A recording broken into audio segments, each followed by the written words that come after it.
This is my father on an Italian beach with my brother. My father was just coming off a triumphant run of a Rodgers and Hammerstein musical in London as the leading man. As he kisses and caresses my brother here with such warmth and tenderness, I can only feel a deep sadness. Here I see the actual creation of the template of a father's love that a son so longs for, that my brother so longed for.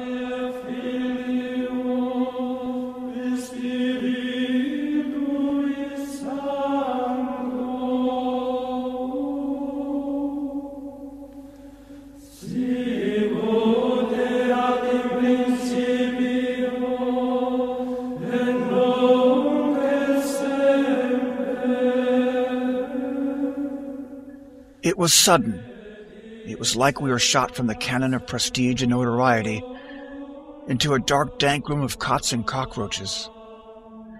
It was the 1960s in New York City, the Upper West Side, where the museums and the doormen and the privileged coexisted with the bohemian, the downtrodden, the Kansas City actor looking for that New York City break, and the pedophiles that preyed upon the latchkey kids.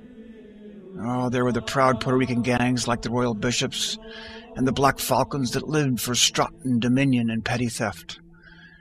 In my little eyes, they were the almightiest.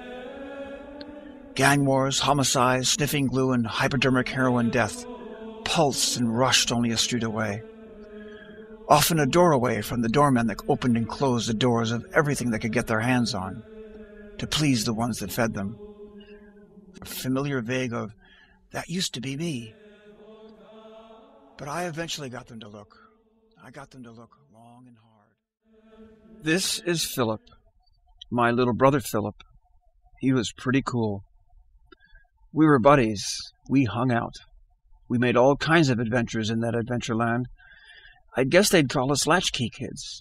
We were out and about adventurizing most hours of the day and night.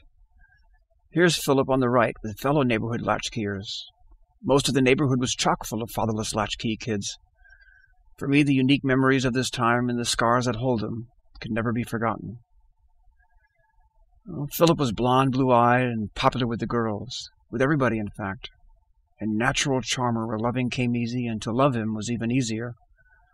He was a nut for Civil War stuff, adored Al Jolson, chasing my mother around the house on one knee in that throaty Jolie, "You made me love you, I didn't want to do it. I didn't want to do it." He loved the Beatles and could do a mean Rocky Raccoon. A fond memory was our Beatles-inspired Sugar Blues Band.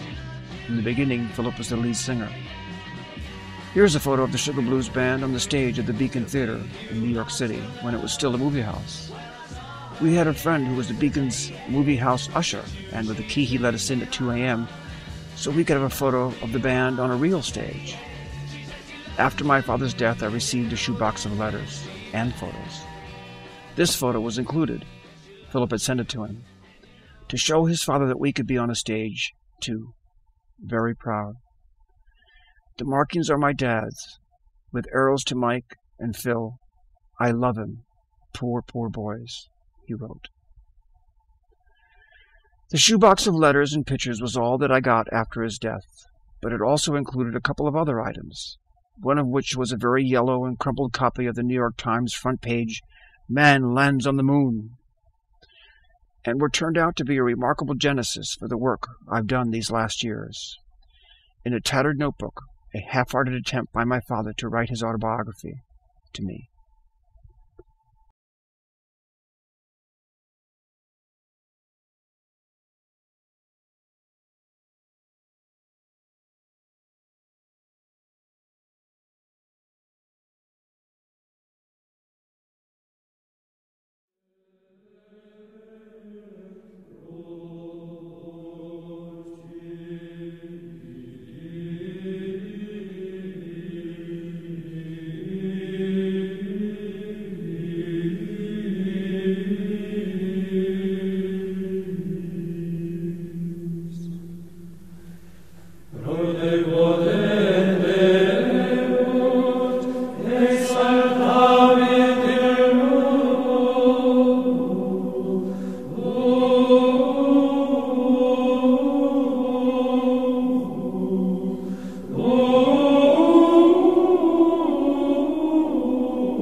Some enchanted evening,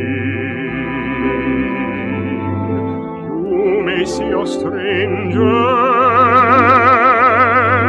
you may see a stranger.